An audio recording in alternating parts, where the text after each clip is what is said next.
ସମସ୍ତ ଚାଷୀ ଭାଇମାନକେ ଜୁହାର ଓ ଆପଣମାନଙ୍କର ଲାଗି ଆଜି ମୁଁ ଗୋଟେ ନୂଆ ଭିଡ଼ିଓ ଆଣିକରି ଆସିଛେ ଯେନ୍ଟାକି ଆପଣମାନେ ଦେଖିପାରୁଥିବେ ଧାନ ଗଛରେ ବଖି ଲାଗିଛେ ଓ ଆପଣମାନେ ବଖି ଲାଗିଛେ ଆପଣମାନେ କେନ୍ତା କରି ସଫା କରିପାରିବେ ଓ ବଖିକି କେନ୍ତାରେ ଆପଣମାନେ ଛଡ଼େଇ ପାରବେ ସେଥିର୍ଲାଗି ଆପଣମାନକେ ଘରୋଇ ଉପାୟ ବି ବତାମି ଓ ମେଡ଼ିସିନ୍ର ଉପାୟ ବି ଆପଣମାନଙ୍କୁ ବି ବତାମି। ଦେଖିପାରୁଥିବେ ଯେ ଧାନ ଗଛର ପତର ଦେଖୁନ୍ ଧଳା ଧଳା ଦିଶୁଛେ ଉପରେ ହ୍ୱାଇଟ୍ ହ୍ୱାଇଟ୍ ଦିଶୁଛେ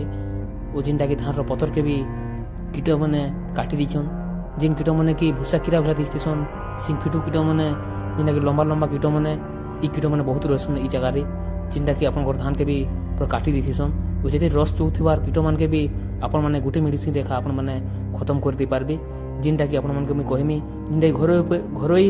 ହିସାବେ ଆପଣମାନେ ମେଡ଼ିସିନ୍ ୟୁଜ୍ କରିବେ ତ ଆପଣମାନେ କିରୋସିନି ୟୁଜ୍ କରିବେ କିରୋସିନି କିମ୍ବା ଡିଜେଲ୍ ଯଦି ଆପଣମାନେ ଯେନ୍ ନାଲିରେ ପାଣି ଉସୁଛେ ଆପଣଙ୍କର କ୍ଷେତ୍କେ ପାଣି ସମୁଛେ ସେ ଜାଗାରେ ଆପଣମାନେ କିରୋସିନି ରଖିଦେବେ ଗୋଟେ କପଡ଼ାରେ କି ଗୋଟେ ବୋତଲରେ ଛୋଟ କଣାଟେ କରିକି ଯେନ୍ତା ନେତୁରୁଥିବା ଟିକେ ଟିକେ ସେ ହିସାବେ ଆପଣମାନେ ରଖିଦେଇଥିବେ ତ ଆପଣମାନଙ୍କର ବଖି ବି ପ୍ରତ୍ୟେକ ଜାଗାର ପାଣିରେ ମିଶିକରି ବଖି କୀଟକେ ଖତମ କରିଦେଇପାରସି ଯେନ୍ଟାକି ବୁନ୍ଦ୍ ତଲେ ଯେନ୍ କୀଟମାନେ ରହେସନ୍ ଓ ଆପଣମାନେ ମେଡ଼ିସିନ୍ ହିସାବେ ଯଦି চেষ্টা করবে বকিকে ছড়াবাকে চেষ্টা করবে তো যেটাকি সেজেন্টা কোম্পানির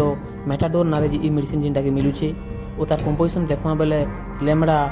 সাইহেলোথ্রিন 4.9% যেটাকি অছে যেটাকি 250 ml কে আপন মানকে 450 টঙ্কা আসবা ও আপন মানে 15 ରୁ 16 লিটর পানি আপন মানে এটাকে 25 ରୁ 30 ml প্রতি মেডিসিন কে আপন মানে পকাই করি স্প্রে করি পারবে ও দেখি পারুথিবে যে আমার ধান গছ কেনতা পুরা হোয়াইট দিশুছে ଦେଖିପାରୁଥିବେ ଓ ବଖି ପୁରା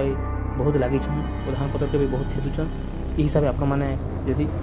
ମେଡ଼ିସିନ୍କେ ୟୁଜ୍ କରିବେ ତ ଆପଣମାନଙ୍କର ଧାନକେ ସଫା ରଖିପାରିବେ ଓ ବହୁତ ଭଲସେ ରହିବେ। ଯଦି ଆପଣମାନେ ଆପଣମାନଙ୍କର କ୍ଷେତରେ ଅଧିକ ପାଣି ବାନିଛନ୍ ଓ ଆପଣଙ୍କ ପାଣିକେ ଟିକେ ଢିଲି ଦେବେ ଓ ବେଶୀ ପାଣି ନି ରଖବେ ପାଣିର ଅଭାବରୁ ବି ପାଣି ଦୂଷିତରୁ ବି ବଖି ଖୁବ୍ ଲାଗସନ୍ ଓ ଯଦି ବର୍ଷା କମ୍ ହେଉଥିବା ଓ ଖରା ବେଶୀ କରୁଥିବା ସେଥିର୍ଲାଗି ବି ଆପଣମାନଙ୍କର ଧାନରେ ବଖି ଲାଗବେ। ଆପଣମାନେ ଇ ହିସାବେ ଆପଣମାନେ ୟୁଜ୍ କରୁନ୍ ଓ ଯଦି ଆମର ଏନ୍ତା ଚାଷୀ ଭିଡ଼ିଓ ଆପଣମାନଙ୍କୁ ଯଦି ଭଲ ଲାଗୁଛେ ଜରୁର କମେଣ୍ଟ କରିବେ। ନମସ୍କାର।